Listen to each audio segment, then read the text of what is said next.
Hello friends, कैसे हो आप सब। सभी को मेरी good morning. All of you. I am Devi Singh sir. आज फिर लेकर के आया हूँ आपके लिए कुछ करंट और कुछ अतीत के झरोकों से जो क्वेश्चंस हम लेकर के आते हैं। 29 अप्रैल 2020 आज ही के दिन आपको पहले हम आपको अवगत कराएंगे अपने अतीत के झरोखों से कि 29 अप्रैल को और क्या हुआ था। उसके साथ साथ फिर आपको हम करंट में ले आएंगे कि अब चल क्या रहा है। फ्रेंड्स, आपको पता है अतीत के झरोखों से हमारा ये जो वीडियो होता है 3 4 5 मिनट्स का वीडियो होता है, तो इसको आप ज़रूर देखें क्योंकि इससे वन बाई वन आपके जो 365 दिन की जो मेहनत है, यदि आप 3 3 4 4 टॉपिक भी आप रोज़ याद आप करोगे तो ये सारा जो आपका जीके का सिस्टम है वो बिल्कुल क्लियर हो जाएगा। तो आज ही के दिन चलते हैं अपने मैटर की तरफ। आज ही के दिन 29 अप्रैल को ही बेकिंगहम पैलेस आम लोगों के लिए खुला। आज ही के दिन 1993 में बेकिंगहम पैलेस को आम लोगों के लिए खोला गया। ब्रिटिश राज परिवार के इस निवास को देखने के लिए 8 पाउंड का टिकट लगाया गया था। मूल इमारत को 1703 में बेकिंगहम के ड्यूक के लिए बनाया गया था। नेक्स्ट, अब हम फ्रेंड्स चलते हैं अपने नेक्स्ट अतीत के झरोखे पर। तो क्या हुआ था आज ही के दिन 29 अप्रैल को ही रासायनिक हथियारों पर लगाया गया प्रतिबंध। आज ही के दिन 1997 में रासायनिक हथियारों के कारण के विकास, उत्पादन, संग्रह और उपयोग पर प्रतिबंध लगाया गया। रासायनिक हथियारों कन्वेंशन पर 13 जनवरी 1993 को हस्ताक्षर किए गए। इसके 193 सदस्य देश हैं। नेक्स्ट, हम आगे चलते हैं फ्रेंड्स। आज ही के दिन राजा रवि वर्मा देवी देवताओं के चित्र बनाकर अमर हो गए। मैं आपको डिटेल बताना चाहता हूँ इसके की। तो क्या है, आज ही के दिन 29 अप्रैल को ही 1848 में महान चित्रकार राजा रवि वर्मा का जन्म केरल के छोटे से शहर किली मानूर में हुआ। 15 साल की उम्र में दैनिक घटनाओं को चित्रित करना शुरू किया।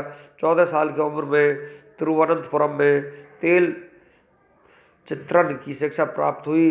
तंजौर कला में महारत के बाद यूरोपीय कला का अध्ययन किया। चित्रों में पौराणिक विषयों का आधिक्य रहा है।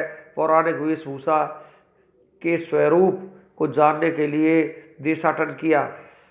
पोर्ट्रेट, मानवीय आकृतियों वाले चित्र और इतिहास और पुराण के चित्र बनाए। देवी देवताओं के चित्रों के कारण जनसाधारण में लोकप्रिय हुए। उनका 2 अक्टूबर 1906 को निधन हो गया था। अब हम आपको बता देते हैं फ्रेंड्स कुछ जीके के क्वेश्चंस। अतीत के झरोकों के साथ साथ मैंने इसमें थोड़ा जीके भी शामिल कर दिया है। पिछले वीडियो में मैं आपको बताने वाला था, वहाँ पर मैं उन क्वेश्चंस को नहीं ले पाया, इसलिए मैं आज फिर लेकर के आ गया हूँ आपके साथ उन क्वेश्चंस को जो हमारे भारत का सर्वोच्च सम्मान होता है। सबसे बड़ा सम्मान जो दिया जाता है उसे हम भारत रत्न कहते हैं। तो जिस व्यक्ति को, जिस शख्सियत को भारत रत्न से नवाजा गया है, तो ये समझिए कि वो शख्सियत एक विशेष और अद्वितीय हो जाती है इस सम्मान को पा करके।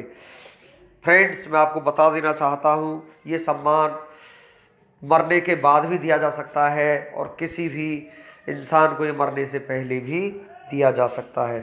तो हम आज आपको शुरुआत से बताएंगे कि ये सम्मान किस तरीके से किस किस ने प्राप्त किया है। देखिए, भारत रत्न से सम्मानित व्यक्ति हमारे देश में कौन कौन है। इसकी शुरुआत 1954 में हुई थी। 1954 में डॉक्टर सर्वपल्ली राधाकृष्णन, चक्रवर्ती राजगोपालाचारी, डॉक्टर चंद्रशेखर वेंकटरमन को भारत रत्न पुरस्कार मिला था। तो एग्जाम में पूछ लिया जाता था, एग्जाम में पूछने के बाद कैसे कि 1954 में और डॉक्टर राधाकृष्णन सर्वपल्ली को भारत रत्न का पुरस्कार कब मिला। तो हमको लिखना है 1954।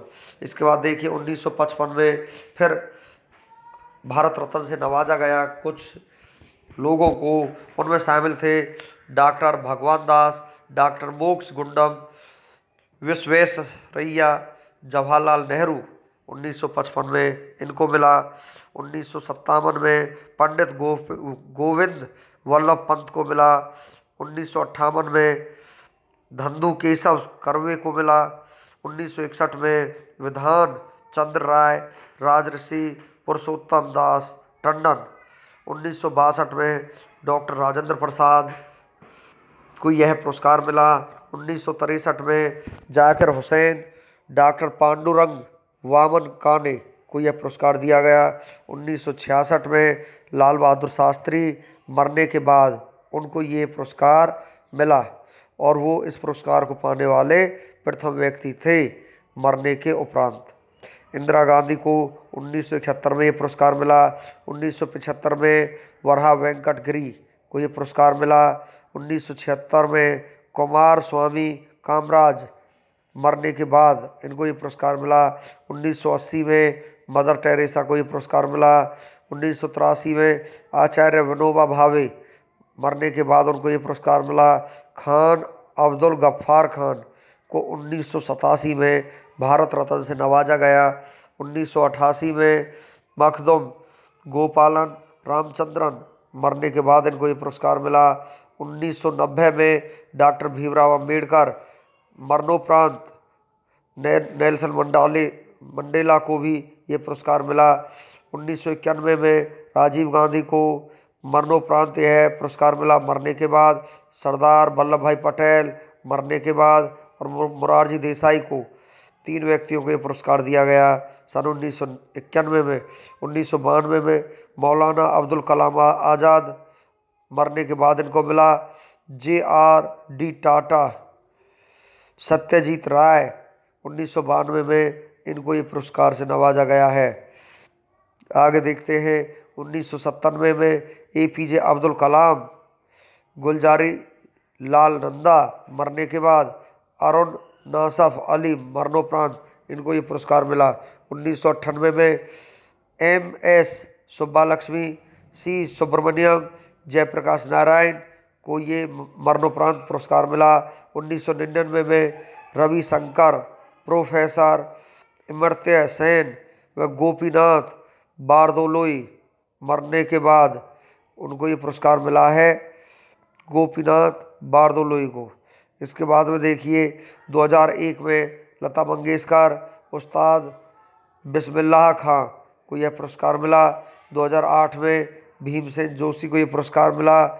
इसके बाद में 8 के बाद में सीधा ये पुरस्कार चला जाता है, बीच में फिर कोई पुरस्कार नहीं मिला किसी को।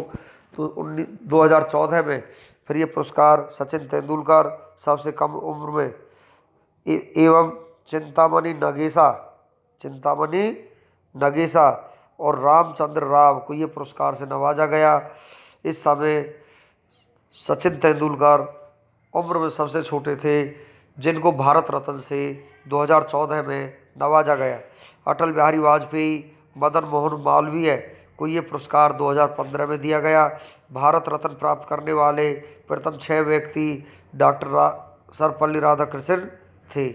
तो स्टूडेंट्स, इससे आगे मैं और कुछ आपको जानकारी देना चाहता हूँ, बिल्कुल करंट से। देखिए, प्लाज्मा थेरेपी से संबंधी आपको बातें सुनने में आ रही है कि जो ये हमारी महामारी फैली हुई है कोरोना वायरस कोविड-19, तो ये प्लाज्मा थेरेपी से बंधी उम्मीद क्या है। कोई कहता है कि इसकी वैक्सीन बन चुकी है, कोई कहता है इसकी वैक्सीन बनी नहीं है, कोई कहता है काम चल रहा है। तो मैं इसकी एक्चुअल पोजीशन से आपको वाकिफ़ कराना देना चाहता हूँ। प्लाज्मा थेरेपी से क्या चल रहा है। कोरोना संकट से निपटने का अब तक कोई पुख्ता इंतजाम सामने नहीं आ पाया है। दुनिया भर के वैज्ञानिक इस महामारी से निपटने के लिए दिन रात जुटे हुए हैं, फिर भी अब तक लाखों लोग इसकी चपेट में आ चुके हैं। सभी को पता है कि कोरोना वायरस चीन के वुहान से फैलना शुरू हुआ था। हालांकि कड़े प्रतिबंधों के साथ चीन में मामलों की संख्या में काफ़ी कमी आई है। कोरोना वायरस के मरीजों को ठीक करने के लिए चीन में डॉक्टरों ने प्लाज्मा थेरेपी का इस्तेमाल किया। इसका इस्तेमाल सबसे पहले शंघाई में और एक कोविड-19 मरीज को ठीक करने के लिए किया गया था। ऐसे में उम्मीद बंधी है कि प्लाज्मा थेरेपी कोविड-19 के खिलाफ साबित हो पाएगी असरकारी। प्लाज्मा थेरेपी का इस्तेमाल संक्रामक बीमारियों के इलाज में भी होता आया है। प्रथम विश्व युद्ध के दौरान फैले स्पेनिश फ्लू से निपटने के लिए पहली बार प्लाज्मा थेरेपी का इस्तेमाल किया गया था। अब इसका इस्तेमाल कोरोना संक्रमण से बचने के लिए किया जा रहा है। मूल रूप से इसकी मदद से जो व्यक्ति कोरोना वायरस को मात देकर बच जाता है, उस व्यक्ति के खून का सघन चिकित्सीय तरीके से उपचारित पर संक्रमित व्यक्ति में डालकर उसे भी ठीक नहीं किया जाता। इसमें मरीज को ठीक होने में 3 से 7 दिन लगते हैं। आइए सरल शब्दों में समझें कि प्लाज्मा थेरेपी कैसे काम करती है। प्लाज्मा रक्त में उपस्थित हल्के पीले रंग का तरल घटक होता है। यह रक्त का लगभग 55 से 60% हिस्सा होता है। यही वह तत्व है जो आवश्यकता पड़ने पर रक्त में थक्का जमाता है। जब व्यक्ति कोरोना वायरस को हराकर बच जाता है या फिर संक्रमित होने के बाद स्वस्थ हो जाता है, तो उसके रक्त में एंटीबॉडीज बन जाती हैं और उसका इम्यूनिटी सिस्टम कुछ वक्त के लिए काफ़ी अच्छा हो जाता है। इससे इम्यूनिटी सेल्स से संक्रमण रोधी प्रोटीन उत्सर्जित होती है जो प्लाज्मा में पाई जाती है। इसी वजह से इसे एंटीबॉडी थेरेपी भी कहते हैं। प्लाज्मा को प्राप्त करने के लिए रक्त से लाल रक्त कणिकाओं को मशीनी प्रक्रिया से अलग कर दिया जाता है और इस तरह से उपचार के लिए प्लाज्मा प्राप्त होता है। विशेषज्ञों का कहना है कि इस थेरेपी से एक साथ कई मरीजों का इलाज हो सकता है। भारतीय चिकित्सा अनुसंधान परिषद ने केरल के चिकित्सकों को प्लाज्मा थेरेपी की मदद से कोविड-19 का इलाज करने की अनुमति दी है, जिससे अन्य राज्यों में भी इसकी उम्मीद बढ़ी है। तो फ्रेंड्स, आज का जो हमारे अतीत के झरोखे थे थोड़े लंबे हो गए थे, परंतु थे बड़े इंटरेस्टिंग। तो यदि वीडियो आपको अच्छा लगा हो तो आप इसे लाइक करना और चैनल को सब्सक्राइब करना मत भूलना, जिससे समय समय पर हमारे करंट के न्यूज़ और अतीत के झरोखे आप तक डेली आपके पास पहुंच सकें और आप उनको पढ़ करके अपनी नॉलेज को बढ़ा सको और किसी भी एग्ज़ाम में आप जीत हासिल कर सको। Thank you.